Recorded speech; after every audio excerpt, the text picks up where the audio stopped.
Fala galera, sejam muito bem-vindos a mais um vídeo aqui do canal Opilab. Meu nome é Alexandre Abdum e hoje eu vou explicar para vocês o que são crises financeiras e ciclos econômicos. Mas antes disso eu quero te pedir para você se inscrever no canal caso não seja inscrito e também deixa aquele like, já ativa o sininho para você não perder as próximas notificações. A gente faz vídeo aqui toda semana trazendo conteúdo para você, beleza? Então sem mais delongas, roda a vinheta e bora pro vídeo.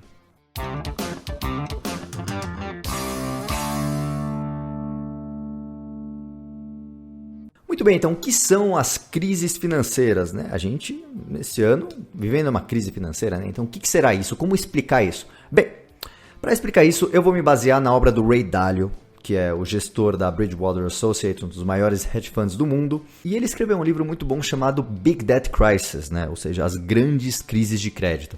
E aí que a gente começa, porque crises financeiras, elas vêm de crises de crédito, né? Ou seja, quando as pessoas, as instituições, os países estão muito endividados, e chega um momento em que tem muito mais dívida no sistema do que dinheiro para pagar essa dívida.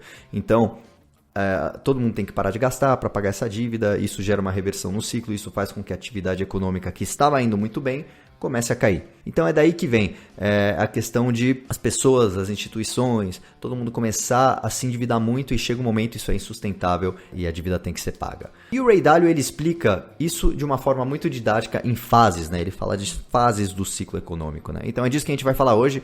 Então qual que é a primeira fase? A primeira fase é a fase de prosperidade, né? Seria vamos dizer, o crédito saudável. Por que crédito saudável? Porque, bom, no começo de ciclo, o crédito ele é bastante fácil de ser contraído e fica fácil das pessoas contraírem crédito. Então, por que o crédito nesse momento ele é saudável? Porque as instituições, as pessoas, os produtores, né, eles pegam esse crédito, eles investem em produtividade, né? Eles contraem esse crédito para investir em atividades produtivas que vão gerar uma renda rápida para poder saldar esse crédito. Então, o que acontece?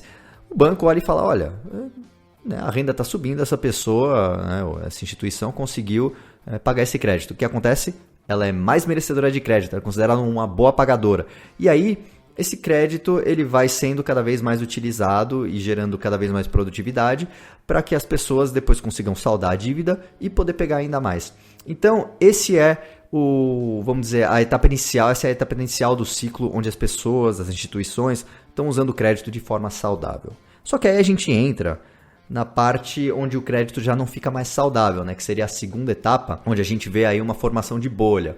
Por quê? Porque a prosperidade já está acontecendo há algum certo tempo, então as pessoas continuam pegando crédito para produtividade, mas não só para isso, elas começam a pegar crédito para bens de consumo, e pessoas físicas começam a querer comprar carro, casa, esse tipo de coisa com o dinheiro emprestado, e as instituições começam a usar o dinheiro emprestado para fazer projetos um pouco às vezes mirabolantes, que na verdade não seriam aceitos num cenário comum. E como a gente está numa fase de ascensão, assim, e tem geralmente bastante euforia, acaba que tudo sobe, né? Tem um sentimento geral de euforia, as pessoas se sentem mais ricas, as pessoas começam a pegar mais crédito em vez de pagar o que elas já devem. Começa a ter aquela grande euforia em volta da bolsa de valores, né? Dos mercados financeiros, porque a pessoa escuta que o primo do cunhado do amigo começou a investir na bolsa, está ganhando muito dinheiro, então as pessoas começam a sair da renda fixa, vão para a renda variável sem saber o que estão fazendo, e isso pressiona o preço dos ativos para cima. E aí a gente começa a chegar no momento onde o consumo aumenta mais do que a produção de bens, isso gera inflação. Então chega um momento em que fica insustentável, né? E aí a gente já está na etapa de topo. O topo da bolha, onde fica insustentável, tem mais crédito no sistema do que dinheiro disponível para saldar esse crédito, e aí o Banco Central acaba tendo que subir os juros para controlar a inflação. Só que como ele sobe os juros, as pessoas não têm mais fácil acesso a crédito, não dá para você pegar mais crédito emprestado para pagar o que você deve, a dívida ficou mais cara, as pessoas têm que parar de gastar e começar a pagar o que elas devem. E o Ray Dalio fala, o gasto de uma pessoa é a renda de outra pessoa. Então, no começo do ciclo, quanto mais uma pessoa gasta, outra recebe, isso faz com que a atividade econômica entre em expansão. Da mesma forma, quando a gente chegou no topo e as pessoas precisam parar de gastar para pagar o que elas devem, elas param de gastar, alguém para de receber. Então, o que acontece? As rendas caem.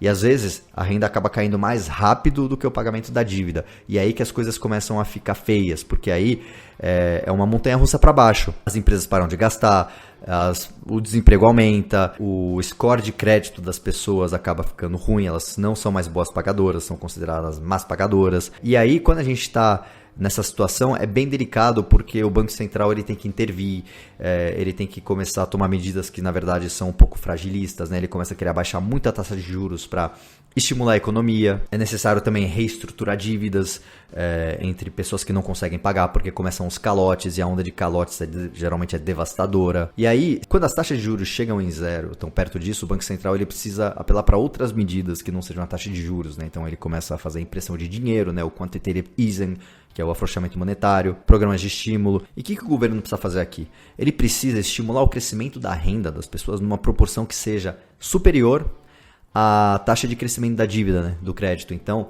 se o crédito cresce aqui, ele precisa que a taxa que a renda das pessoas suba numa taxa maior, né? Isso permite aí uma retomada da economia sem uma inflação muito grande, né? E o Banco Central ele tem medidas inflacionárias e deflacionárias. O que seriam as medidas deflacionárias? Por exemplo, austeridade, gastar menos, só que essa é uma medida muito impopular. Outra é subir taxa de juros. E o que seria uma medida inflacionária?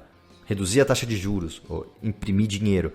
Se o Banco Central conseguir balancear as medidas inflacionárias com as medidas deflacionárias, aí ele consegue fazer com que tenha uma retomada, que é a última fase do ciclo do Ray Dalio, que é, vamos dizer, uma retomada suave da economia depois da depressão, né? Onde as coisas vão crescendo num ritmo saudável. Por que saudável? Porque a gente já viu, né, que no começo de ciclo, geralmente as pessoas têm um pouco mais de aversão a crédito, então elas usam o crédito de uma forma muito mais inteligente do que quando a gente está num pico, numa bolha, onde as pessoas estão usando o crédito de uma forma não muito sensata. Bom, é claro que num vídeo curto desse eu não consigo te explicar tudo sobre economia, ciclos econômicos e crises financeiras, mas eu tenho certeza que pelo menos eu te dei um panorama para você entender quais são as dinâmicas envolvidas, o que influencia na criação dessas grandes crises, né? Então acho que agora você pelo menos tem uma visão muito mais clara de como isso funciona. E aqui fica a pergunta, como se proteger nesses momentos? Porque a gente já viu que vários investidores ao longo das crises conseguiram lucrar justamente quando a maioria estava perdendo dinheiro. Então, por exemplo, se a gente pensa em 2008, a gente vê pessoas como o Michael Burry, né, daquele filme Uma Grande Aposta, pessoas que estavam apostando no colapso mesmo do sistema financeiro. Nassim Taleb, pessoas que agora em março ganharam muito dinheiro com a queda dos mercados. Bill Ackman, que também fez uma aposta no começo de março de 28 milhões e no final de março já estava com um lucro de 2,6 bilhões. Então, assim, existe sim a possibilidade da gente conseguir lucrar com essas crises e se proteger. Então, quais seriam as formas de fazer isso? Bem, a mais simples seria você ter caixa. Você sempre ter uma reserva de liquidez para você manter a sua sanidade, né, para você poder ficar tranquilo quando a renda variável cai muito.